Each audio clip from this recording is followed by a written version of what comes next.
Hello friends, welcome back to my channel. मेरे channel को subscribe कर दे प्लीज़। मैं आपको बताने जा रही हूँ गीता के चैप्टर 2 का 49वां श्लोक क्या कहता है, इस संबंध में है। इस प्रकार कर्म योग की प्रक्रिया बतलाकर अब सकाम भाव की निंदा और समभाव रूप बुद्धि योग का महत्व प्रकट करते हुए भगवान अर्जुन को उसका आश्रय लेने के लिए आज्ञा देते हैं। प्रश्न: बुद्धि योगात् पद यहाँ किस योग का वाचक है, कर्म योग का या ज्ञान योग का? उत्तर: जिसमें ममता, आसक्ति और कामना का त्याग करके बुद्धि पूर्वक कर्तव्य कर्मों का अनुष्ठान किया जाता है, उस कर्म योग का वाचक यहाँ बुद्धि योगात् पद है। क्योंकि 39वें श्लोक में योगे त्वयिमां शृणु, अर्थात अब तुम मुझसे इस बुद्धि को योग में सुनो, यह कहकर भगवान ने कर्म योग का वर्णन आरंभ किया है। इस कारण यहाँ बुद्धि योगात् पद का अर्थ ज्ञान योग मानने की गुंजाइश नहीं है।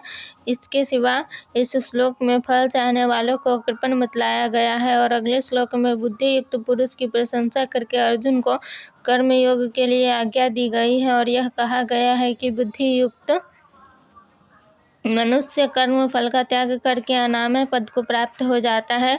इस कारण भी यहाँ बुद्धि योगात् पद का प्रकरण विरुद्ध ज्ञान योग अर्थ मानना नहीं बन सकता, क्योंकि ज्ञान योगी के लिए यह कहना नहीं बनता कि वह कर्म फल का त्याग करके अनामय पद को प्राप्त होता है। वह तो अपने को कर्म का कर्ता ही नहीं समझता, फिर उसके लिए फल त्याग की बात ही कहाँ रह जाती है।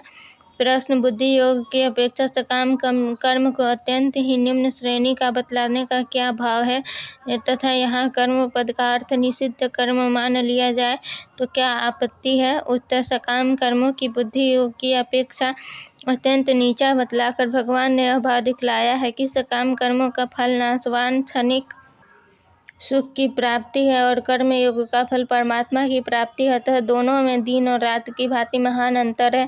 यहाँ कर्म पद का अर्थ निषिद्ध कर्म नहीं माना जा सकता, क्योंकि वे सर्वथा त्याज्य है और उनका फल महान दुखों की प्राप्ति है। इसीलिए उनकी तुलना बुद्धि योग का महत्व दिखलाने के लिए नहीं की जा सकती।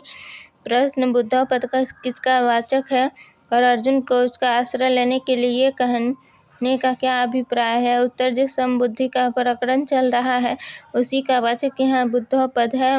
उसका आश्रय लेने के लिए कहकर भगवान ने यह भाव दिखलाया है कि उठते बैठते चलते फिरते सोते जागते और हर एक कर्म करते समय तुम निरंतर समभाव में स्थित रहने की चेष्टा करते रहो, यही कल्याण प्राप्ति का सुगम उपाय है।